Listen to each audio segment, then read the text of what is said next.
Good morning or good afternoon, everyone. Thank you for joining us for today's webinar, Can You At Least Wear a Shirt? Virtual Conferencing in COVID-19. Before we begin, we have a couple of quick housekeeping announcements. The first announcement, you may have noticed that you're currently in listen-only mode. This is to cut down on the amount of background noise so that everyone can hear the presenters. However, you are still welcome to ask questions during today's presentation.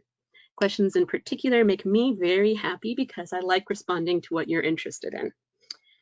To ask questions during today's presentation, on your screen you should still have the GoToWebinar pop-up, and there's a button on there labeled Questions. And we'll be able to see questions during the presentation and especially answer them towards the end of today's presentation. Second announcement or reminder, today's session is not pre-certified for CLE credit. We do offer CLE webinars. They're available on our main website, fastcase.com/support, and you can sign up for any of those 4 webinars, which are hosted on Thursday afternoons at 1 p.m. Eastern Time. And with that, let's go ahead and get started. My name is Erin Page, and I'm the Senior Law Librarian on staff with Fast Case Legal Research. And with us today as our guest speaker, we have Jessica Sousa. Jessica, would you like to introduce yourself? Yes, hi, thanks for having me. First, I would just like to say, Erin, you have a lovely webinar voice, and I'm a little bit jealous.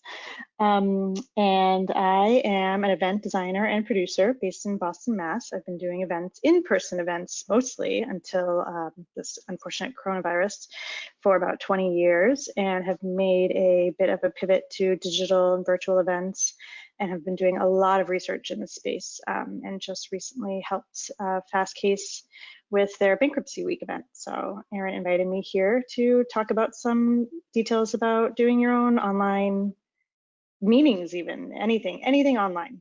I'm here to help. So wonderful. So we'll be talking today about virtual events, including trials, motions, hearings, depositions, anything that you can do in person that due to our current circumstance has ended up in a virtual environment. So today you're going to see some of the law on the topic, you're going to get reminders of certain best practices on the topic, and then we'll talk about some things that are coming maybe a little bit in the future as well. So let's go ahead and get started. So a little bit of background information just to get us kicked off. And we're going to start with the topic of standing orders. And just as a reminder to everyone who's present, a standing order is a forward-looking order that applies to all cases pending before a court, official dictionary definition of a standing order. Most of the time when you're in an environment or you're dealing with a catastrophe or just a situation that is out of the norm, such as our current situation, the most relevant law that's going to be on the topic, the most relevant controlling order that's going to be on the topic is going to be a standing order. And our current circumstances are no exception. Just about every court in the country that's still actively hearing cases or that's still actively acting has issued standing orders regarding how to proceed with actions and other circumstances during this situation, as well as how to deal with cases or motions or other documentation that's not happening during our current circumstances. And with that in mind, it's very important to stay up to date with the active standing orders for your particular jurisdiction.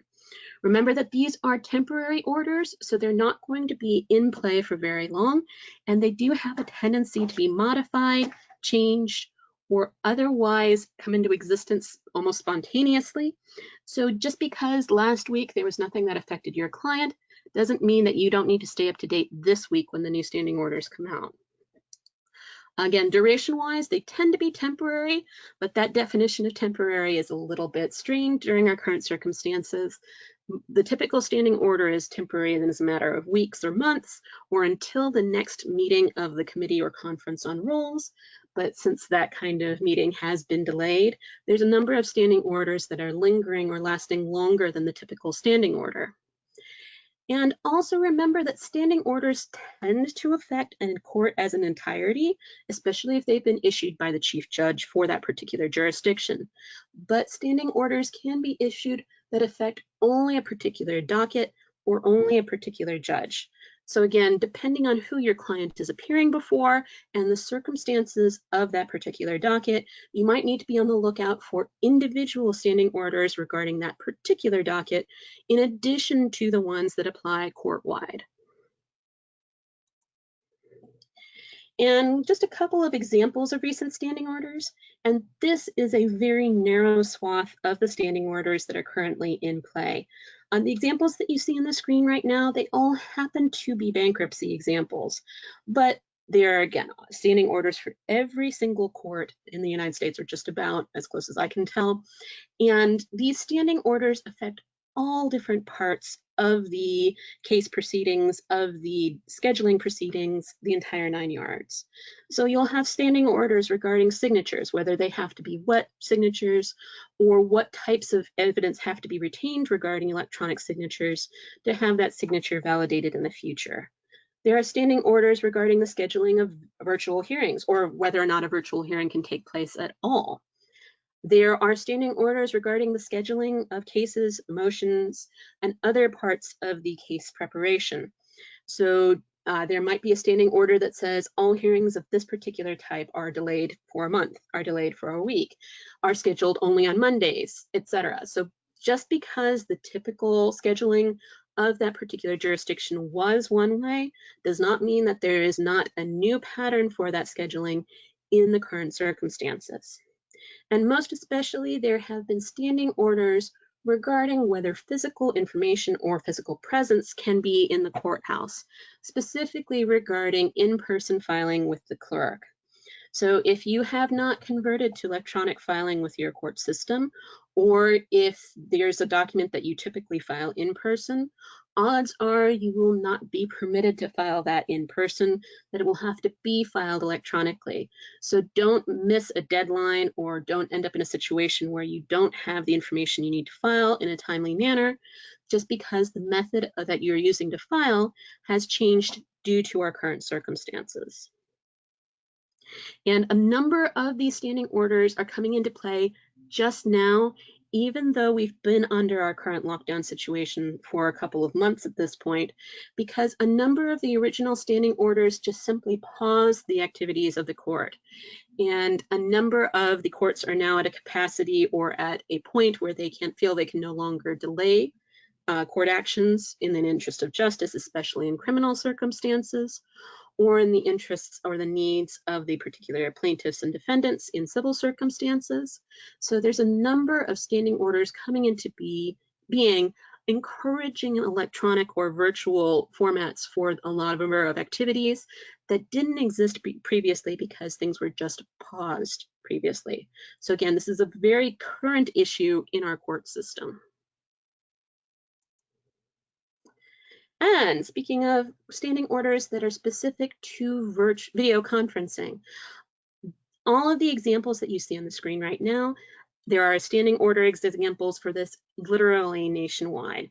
So regarding the taking of pleas, especially in circumstances where this would otherwise be a speedy trial issue or otherwise result in a defendant being incarcerated longer than they would have been if a plea could have been taken in the normal fashion. Sentencing, there's a big movement to get sentencing taken care of, especially if the sentence is one that could be done in a home confinement situation. There's been a big push to go ahead and take care of that kind of sentencing and get that kind of issue resolved during our current social distancing circumstances. There's also been a big push to deal with sentencing hearings regarding modifications of sentencing, especially for people who are currently incarcerated in situations that may not be conducive to health for their particular physical situation. Oral arguments, most notably the Supreme Court has recently had oral arguments, a brand new innovation for them. Trials themselves, arraignments, just about any action that you could take on behalf of your client. There are virtual examples of it just starting. And again, it's typically on a court by court, judge by judge, or even case-by-case basis, but don't assume that just because we are still socially distancing in most jurisdictions, that the actions of the court have paused in their entirety. A number of actions are literally just starting back up again, and you might find that if your client situation is conducive to a virtual trial or a virtual hearing, that taking such action would be the most ethical thing to do for your client as well.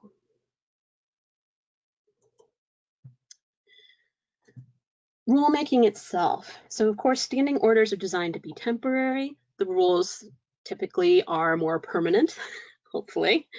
But there has been a specific move to emergency rulemaking as specifically laid out in the CARES Act itself. So again, the legislature has passed the CARES Act, of course, and they specifically included language in the CARES Act encouraging and or requiring the courts to consider emergency rulemaking for the purposes of expediting or defending or otherwise easing the process of conducting the business of the courts in our virtual circumstances and dealing with our current contagion issues. So there is in fact a move to have rulemaking go forward, even though most of the issues are being dealt with via standing orders. And this rulemaking could be very, very interesting for the future of your practice, again, because these rules are likely to extend beyond our current emergency circumstance, and at a minimum, direct or guide how the court responds to emergencies in the future. So there's likely to be rules regarding virtual hearings that can be applied in future circumstances, such as major snow events, hurricanes, earthquakes, etc., encouraging the courts to take their business of the courts virtual in those emergency circumstances.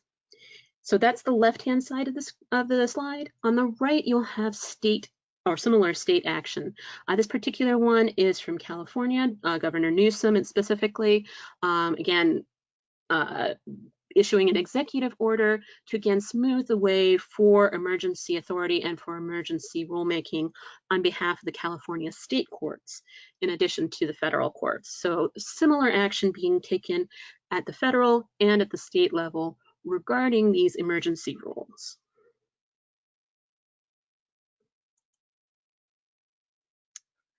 Now, a little less expansive than the standing orders, but still very important for your particular case, is of course going to be pretrial orders.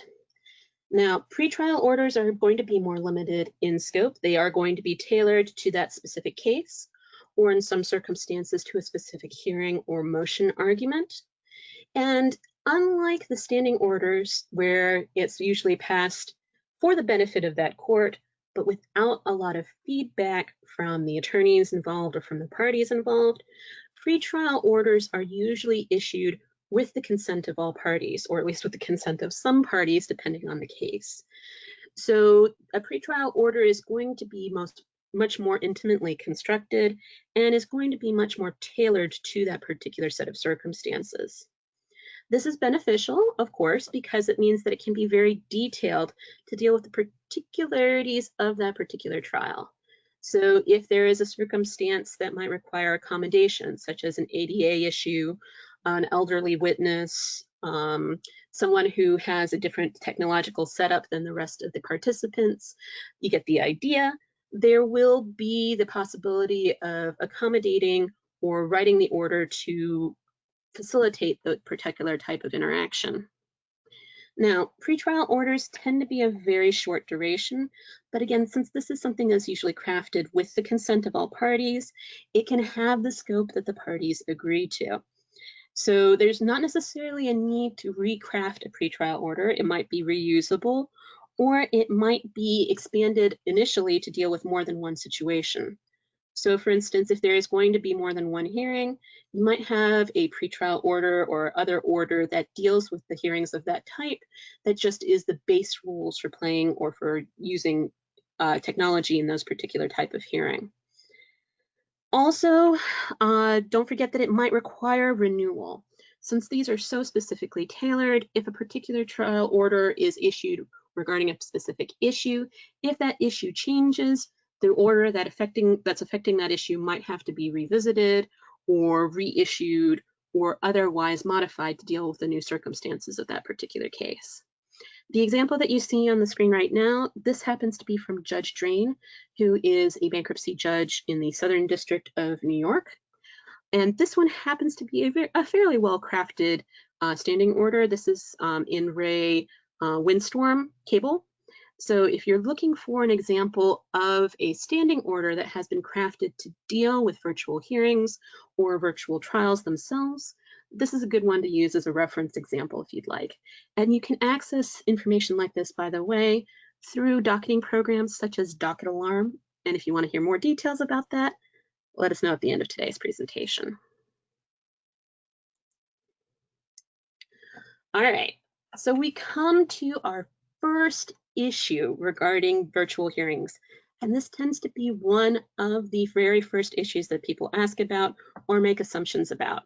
So I want to very much emphasize that you should stop immediately and take a look at the laws specific to your particular jurisdiction and specific to courts, because there is usually law regarding who needs to consent to recording a particular event, usually for both video and audio.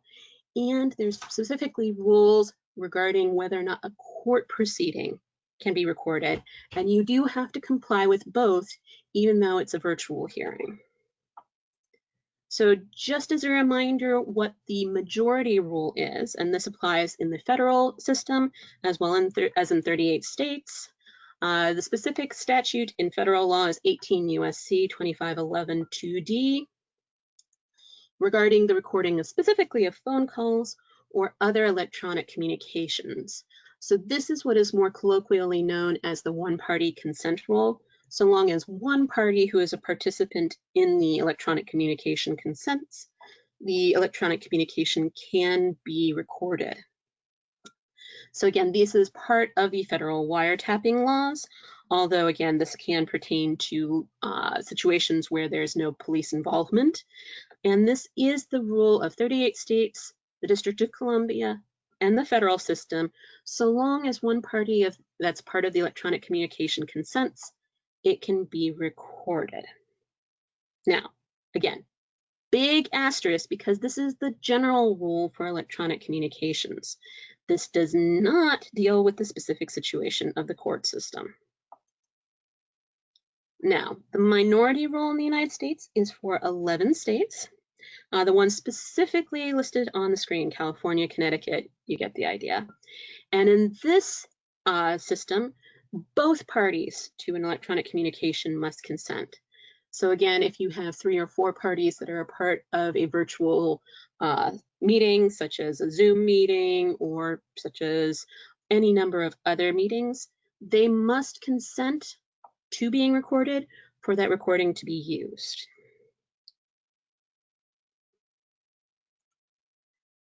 But, and again, this is the asterisk that I keep pointing out during our conversation here, don't assume that the general law for recording always applies in court proceedings. The example that we have on the screen right now, Arizona, is a very classical example.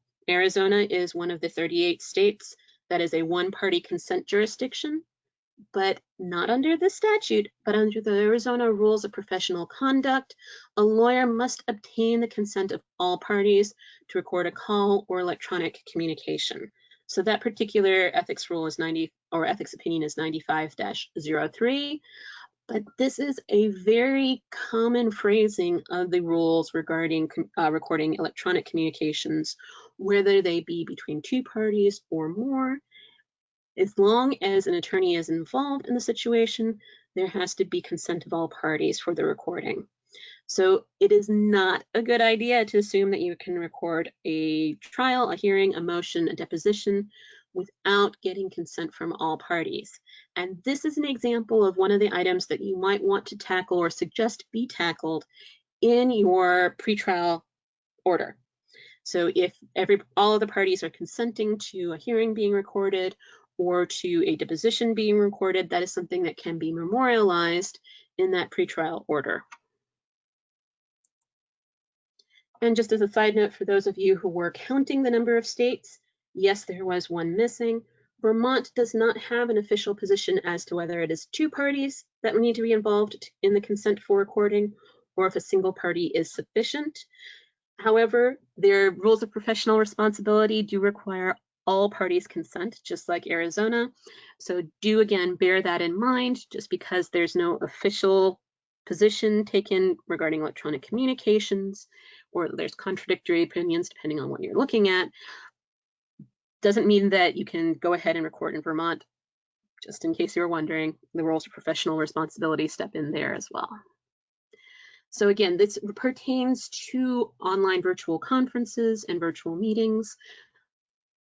Again, recording is very easy in these various platforms. It is super easy in Zoom, it's easy in GoToWebinar, it's easy in all of these electronic platforms.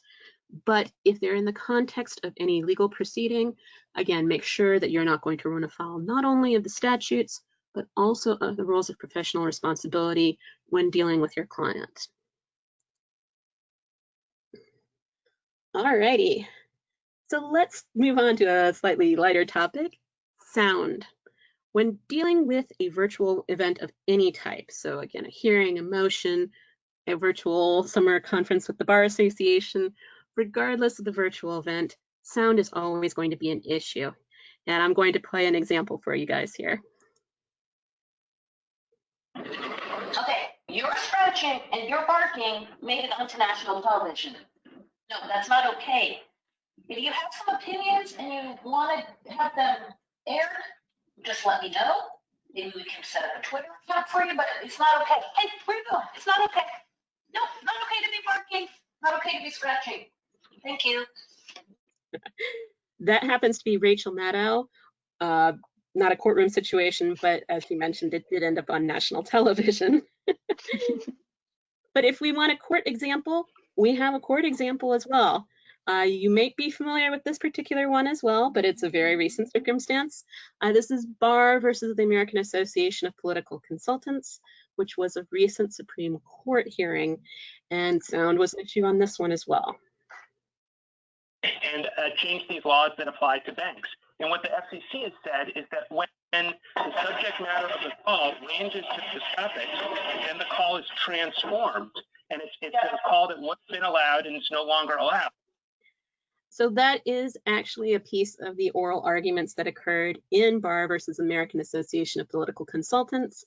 And yes, somebody, nobody is certain who, but somebody did flush during those very important oral arguments.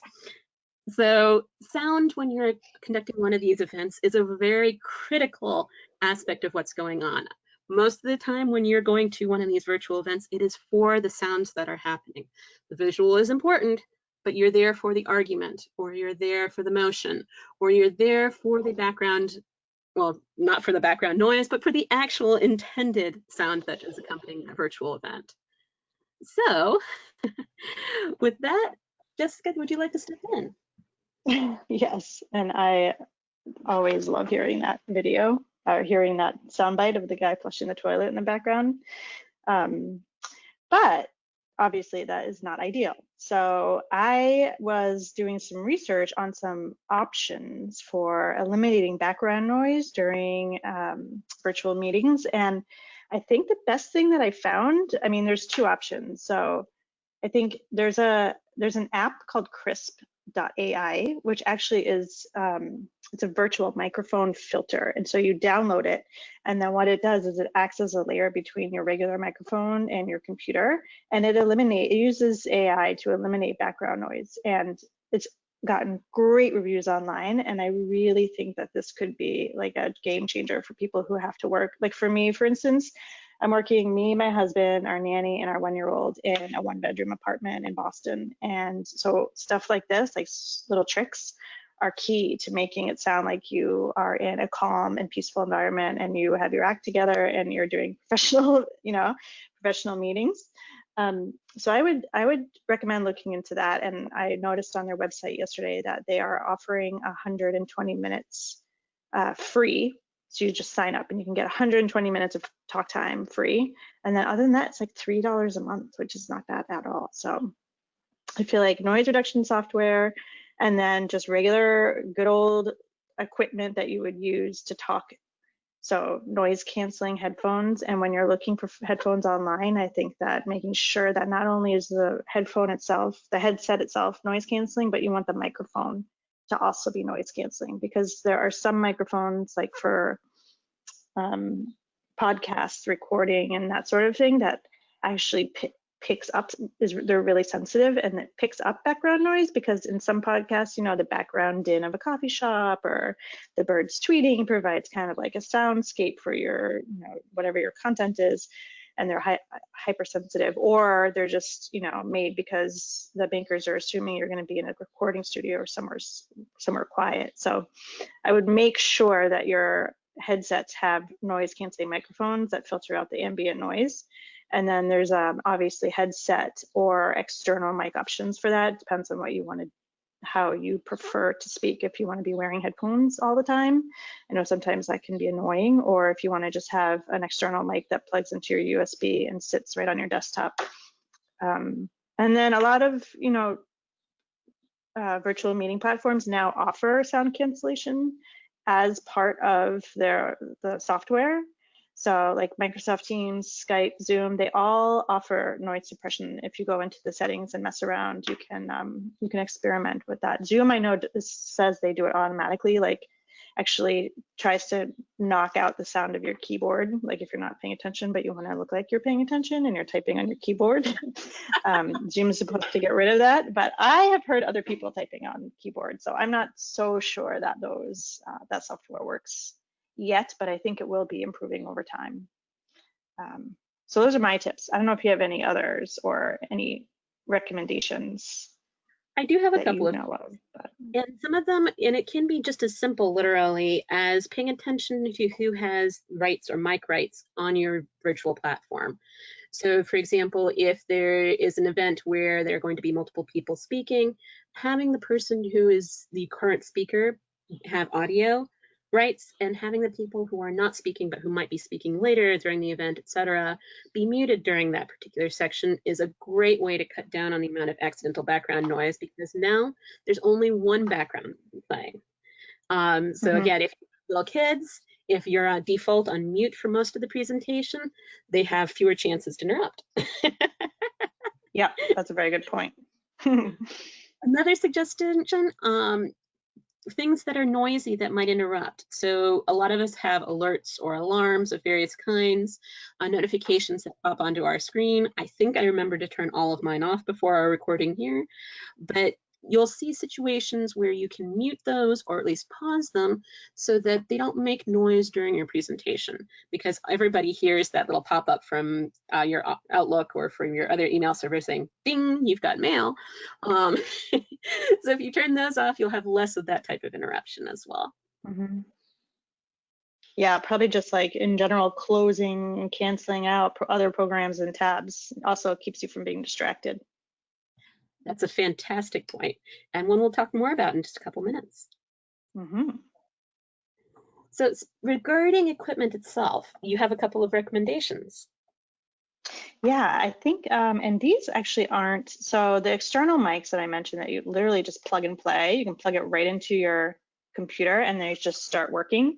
And these two, the Fifine and the Samson, have noise canceling, background noise canceling software right into it, embedded right into it, which is great. And they're also just kind of cool. Like, I don't know if anyone listening here is like a hardware nerd or likes to have their home studio all set up, and believe me, if I have an office, it would be decked out. But I kind of like these little mics. I think they make me feel very like professional. I don't know. And then there's also the headsets, so Jabra is kind of like the brand that call centers use, which is, if you think about a call center, everyone's sitting like side by side taking phone calls, and when you call a call center like Comcast support or something, you don't always hear all the other noise around. And so the Jabra headsets are really good at filtering out ambient noise, and they're expensive. They're like $250, $300, but I mean, if you're hardcore on the phone all day long, I think this is probably worth the investment. And also, I do not have sponsorships with any of these brands, but I just think they're good. And those are So, good things to look for. And another thing to keep in mind, regardless of which microphone you're using or which headset you're using, is that they frequently have a couple of different options. So frequently a microphone will offer a panoramic option versus a focused or directed mic option. And playing with mhm. those things might give you better control over what kinds of noises or where the noises are picked up with your microphone or with your headset. So I always recommend, even though it's annoying, taking a look at some of those instructions that come with your device just to see what's best with your particular setup. Yeah, read the instructions. All right. Let's talk appearances during presentations as well. The one on the screen is, of course, terrible and hideous and awful, but you would think that this would be something that didn't require a lot of thought for these various court hearings and appearances. And yet, this is a unofficial standing order that's in effect for Broward County in Florida. And the Chief Justice of that particular court laid out what is a very informal order, but includes the lovely quote that we see on the screen right now. And it's a great piece of advice too. It's wonderful to keep in mind that these Zoom hearings or these other programs that we're using for virtual conferencing, the hearings that are occurring in them, are just that, hearings. And there is a certain amount of formality that is expected with these types of events. The examples that the Broward County has here, including having ill grooming, appearing shirtless, or appearing still in bed, those are pretty extreme examples. Honestly, it had never occurred to me that somebody would appear in a swimsuit to a hearing, but apparently some people have. So this kind of advice or this kind of request coming from the court is apparently necessary, but it is an important thing to keep in mind when you have this type of virtual event, that your appearance is expected to be of a certain level of decorum, and you might need to advise your clients or your witnesses or other people who are involved with that hearing or with that trial or with that virtual event that other people can see them and that they should be expected to dress appropriate for the occasion. So just as they would dress if they were appearing in person, they should also be prepared to appear that way remotely as well. So a couple of tips regarding that. I mean, this might seem kind of like silly advice, but I mean, it's hard when you're home all day to transition, right? Between like professional Jess and casual Jess and mom Jess or whatever. And I always forget, like I will spend the entire day in the same shirt with, raspberries smashed on it from my 1-year-old, and then go on an important phone call and realize that I look like a hot mess. And then I don't know. Anyways, so what I have started doing actually is kind of laying out a few like professional looking outfits, get them all ready on Sunday, hang them next to my computer, and then I remember that I need to change for specific. I don't do this for every meeting, but just the ones that I think are important. And then I block my calendar 15 minutes before the call, so I make sure when I'm doing my schedule that if I have an important meeting, I never do anything right before that meeting. I give myself 15 to 30 minutes of free time so I can mentally prepare, pull my act together, take a minute in the bathroom, maybe pluck a hair or brush my hair. I don't know, like whatever you need to do. And then, then I get myself a little drink. Like I feel ready. And I feel like if you feel ready and you look ready, then you can be way more productive and be treated more productively on a call, I think. Anyways, that's my 2 cents, but I think maybe, I don't know, Erin, what do you think about adding to that? I think it is a fantastic idea, and it's not a bad thing to do when you're in person as well, to make sure that you're actually presentable before you go into a meeting or before you go into trial. But especially, there's been a lot of advice, people are relaxing and taking advantage from being home, and I do welcome the stress relief that does seem to provide. But there's also suggestions that, when you're in certain events, you should have the same mindset that you would have for that event normally. So if that requires that you change your blouse, by all means, change your blouse so that you look presentable. And sometimes it might mean going even further, putting on a official pair of work pants, putting on your heels, whatever puts you in the mindset, and also make sure that your appearance is appropriate to the event, I think is important.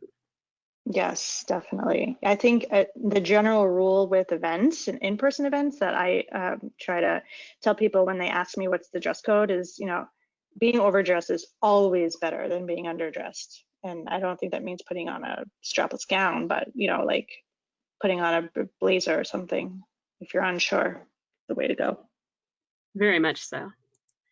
Yeah. So speaking of looking presentable, backgrounds. So you are going to be appearing in this virtual conference. If your face or your desk setting is going to be appearing in this virtual conference or in this virtual event, hearing, motion, etc., always important to also consider how that looks during the presentation as well. So this is one of the areas where there's a little bit of a split or a difference in opinion. What you're looking right now is the guidance from the Massachusetts Court of Appeals. This is the State Court of Appeals regarding using virtual backgrounds during various hearings. So of course, virtual backgrounds are those backgrounds that blank out the area behind your face or behind your body and substitutes in a electronic background. Usually it's just a plainish screen, but it can be images that have been prepared by the software vendor. So things like seeing people on beaches or seeing people in a library, or in the example for the Mass Appellate Court, they have a virtual background already generated of the courtroom. So you can use the virtual background to feel like you're just in the courtroom like you would normally be. The Massachusetts Court of Appeals encourages the use of this type of background, especially the one of the courthouse, because they find, or the general consensus has been that the background is more uniform that way. It's more what people are expecting to see and helps to maintain the degree of sobriety and the degree of formality that would normally be present in this type of event. So that's a vote in favor of the virtual backgrounds. But it is also something that can be potentially distracting and is something that other courts have found against. So this is a quick piece of guidance, again, this time from the Nevada Courts of Appeal, but it's especially with a virtual background, if you're going to be moving your hands a lot, if you're physically going to be moving a lot, frequently virtual backgrounds pixelate, or the software that they're using will lag and will not be able to capture the motion of your hands or the motion of your body, and it will get out of sync with what you're saying. So virtual backgrounds can be a distracting factor and disfavored by the court as well. So again, check with your specific court's preferences regarding tech and regarding their current standing orders to decide if this is something that the court has already issued guidance on. And if they haven't, this is another issue that you might want to tackle in that pretrial order or in that pre-motion order, just to ensure that everybody is familiar with the rules for this particular area of the virtual event. So your advice. Alrighty. Well, I know, Erin, we were talking about this before the webinar started about Zoom backgrounds, yay or nay. And I I think I've just been Zooming too long lately, so I'm off the backgrounds. But before, in the beginning, I was playing with all different types of silly backgrounds. But I think the most important things when you're on a video conference call is to first make sure, I should reorder these numbers. The first thing is to make sure your camera lens is clean. I realize that a lot of people don't clean their computers, and the camera lens gets foggy. Like it looks like you're in like a misty jungle or something with like smoke blowing around you. But if you just wipe that down, that's going to make a whole world of difference. You can also get an external webcam, which is like, those are cheap and really high quality nowadays. So I would make sure your camera lens is clean. I would make sure you're in natural light, because that is the best lighting, and it just makes everything crisp. If you're in low light, your screen is going to look pixelated. It's going to be hard to see you. And then I would make sure that I would maybe experiment a little bit, but try sitting back from your camera like 1 to 2 feet and just see how that looks on your screen, because I think that creates a little more space around you within your window. And I think that's a little bit more, it's aesthetically pleasing for me. So I'm thinking maybe it will be for other people too. And then I would just maybe find a place in your home that is, decluttered, but maybe not completely bare. because I think if you have just all white walls around you, the light will bounce off of that and it won't look as nice. But I think if you have like a plant or something simple in your background and you're in natural light, then, oh, and then also I would keep personal items out of camera view, like bottles of vodka or whatever it may be. Interesting Well, book covers. previous commentary from the Broward County does recommend not having their bed in the background of your screen. Yes. Completely understand. Yeah, that's also kind of weird. Yeah, like a bed or like, I don't know. I mean, yeah, this is professional.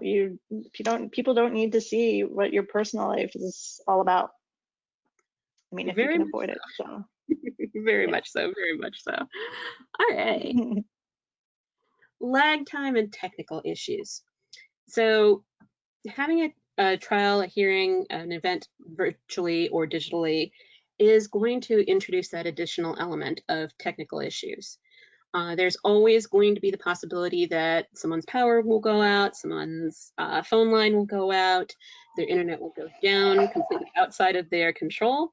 So these are all examples of technical issues that can go awry depending on just what's happening that particular day.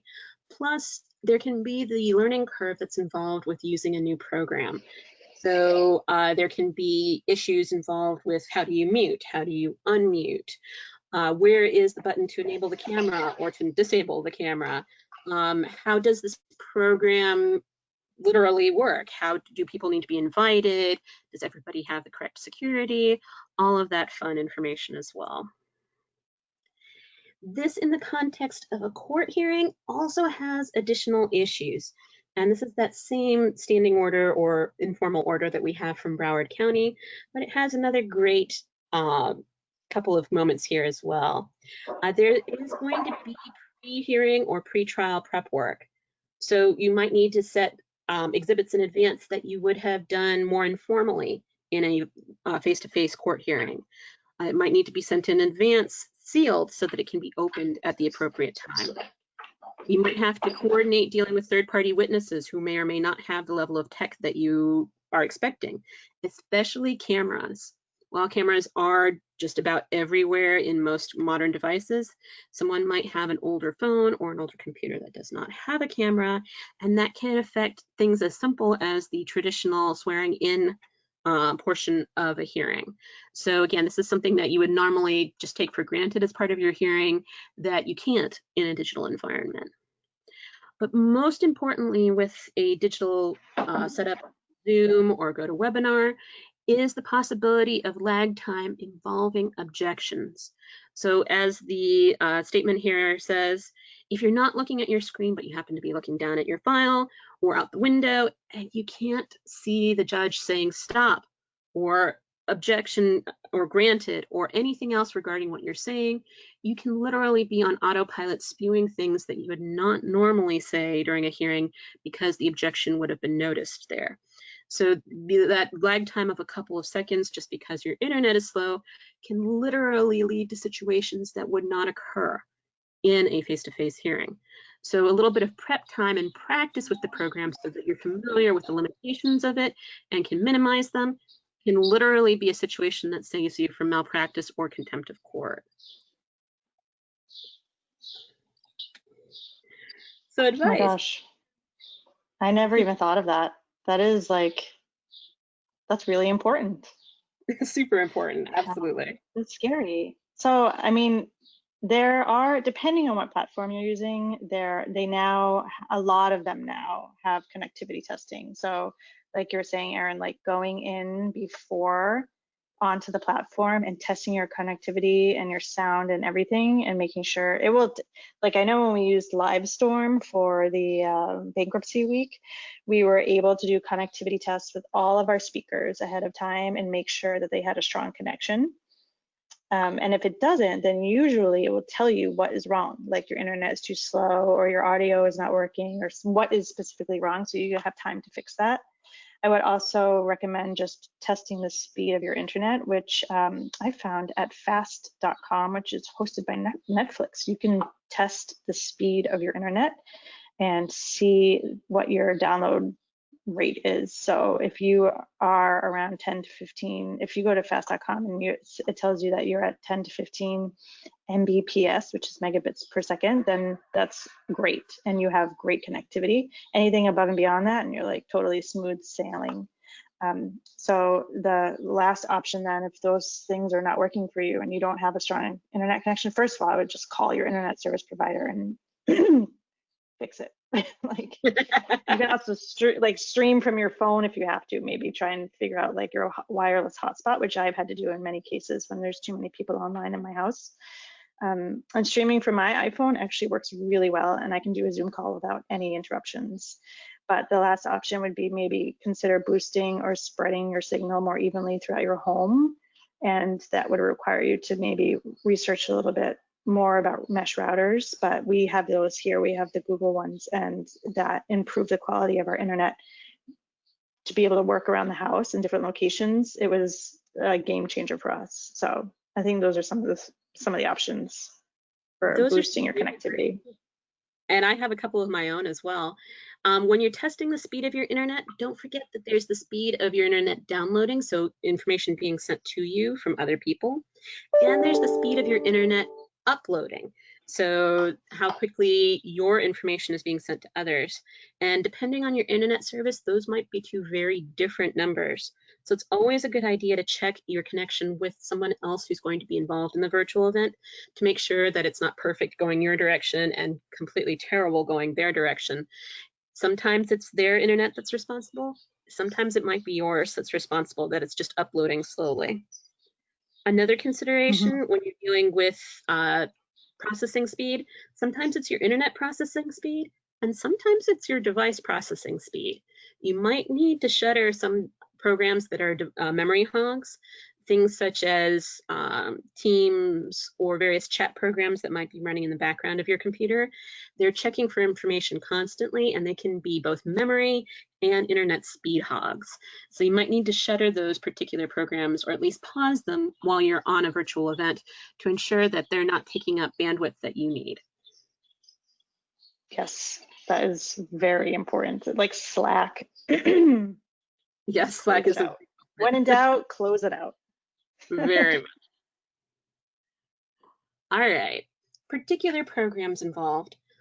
I'm going to reiterate what Jess said earlier. Literally, we have no sponsorship from any program that's involved.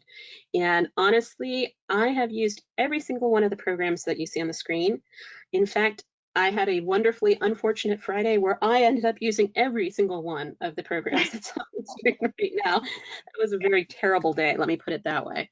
But just because you're comfortable with one particular program does not mean that that's the program that you're going to end up using for your particular event. So it might be a good idea to at least familiarize yourself with the basics of a couple of different programs so that when one is chosen, specifically by the court usually, you are comfortable enough, or you can get comfortable with that in a hurry, and you're also familiar with the limitations of that particular platform. So this is back to Judge Drain from the Southern District of New York Bankruptcy Court. This is the In Re Windstream Holdings bankruptcy case, which was just ruled on May 6th. This is the standing order that I referenced that was kind of cool and very well written. You might want to consider it. But in this particular standing order, we have an example of something that is unexpected regarding platforms. Namely, because of the IT constraints of the courthouse, the court chose to use two programs simultaneously to achieve their virtual trial. They used one program, Skype for Business, for the video portion of the trial, and they used a completely different program, Court Solutions, for the audio portion, or for the listening portion of the program. There were multiple reasons why they did so, including the number of licenses they had and how many people could be on the program, and the technical limitations of Skype for Business, which, by the way, literally ceased to function within a week of the court having their hearing. So literally this court order was almost thwarted by Microsoft shutting down Skype for Business as a program. So they were very lucky that they didn't run into that type of technical issue when they were having their hearing. But this is an example of some of the technical conundrums that can occur based off of various considerations that the court has to make. So the more familiar you are with at least the basics of multiple technical programs, the more confident you'll be in expressing whatever reservations you might have regarding that program, as well as being able to suggest alternatives or make other pivots as needed for the benefit of your client. Do you have any recommendations or do you have any preferences, Jessica? For video conferencing platforms? Yes. I mean, I know that everyone rags on Zoom, and I have already done that in this webinar, but it works for me because it's an app, it's separate. So anything that's in browser, I think you're gonna experience more technical issues. And then, but for Zoom, you download it, and actually, I'm not super familiar with which log me in. I think actually this one works really nice.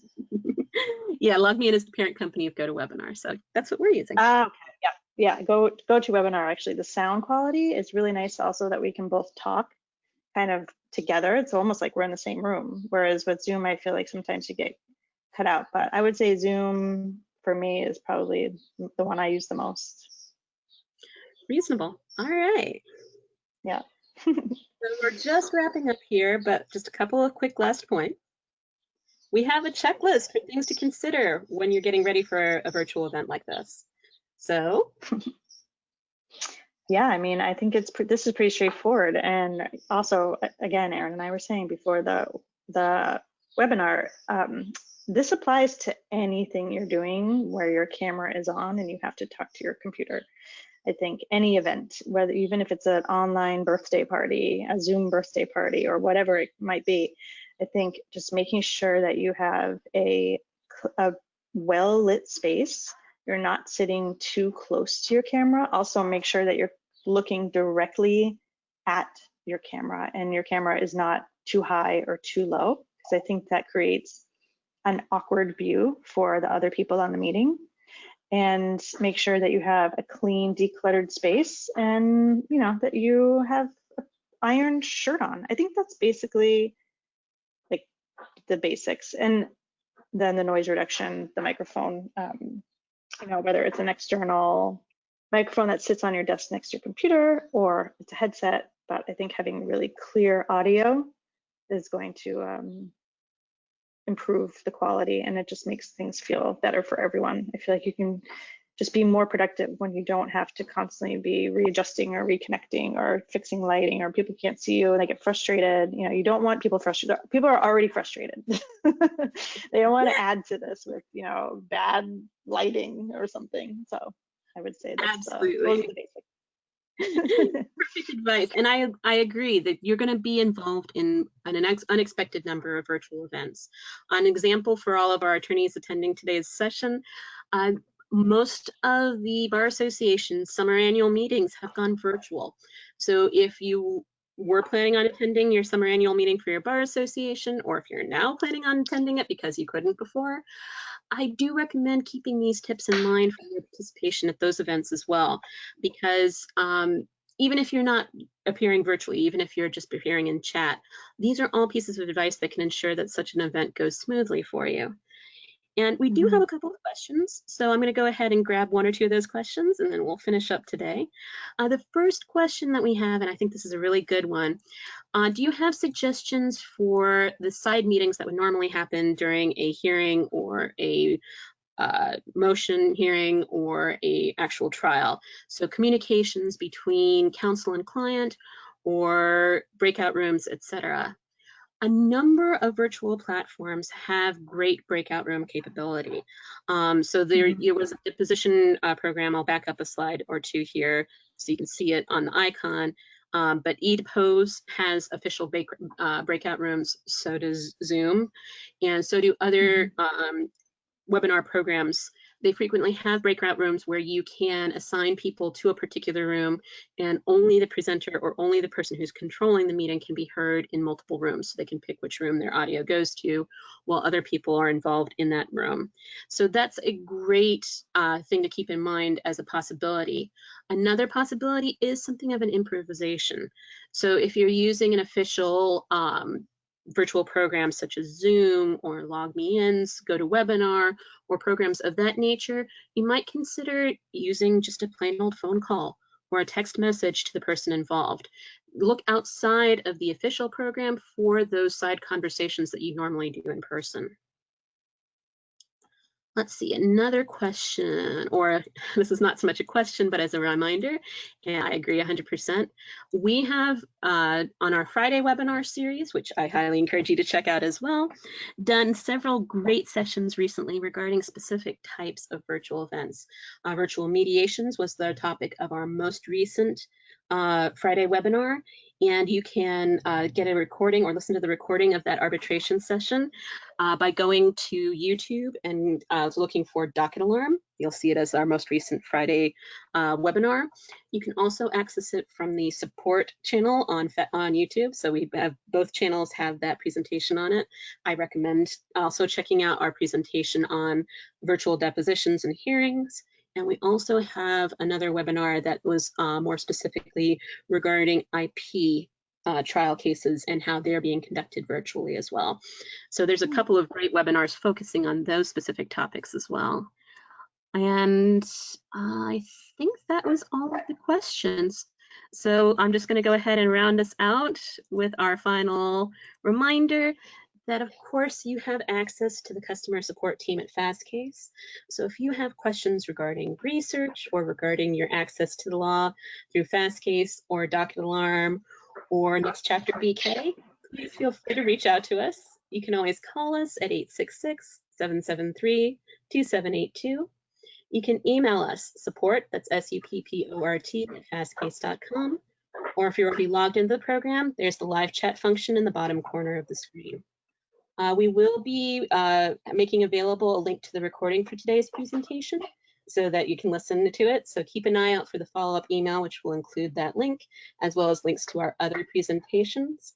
And please do join us next week. Our topic next week is going to involve legal publishing and legal printing during the age of COVID-19.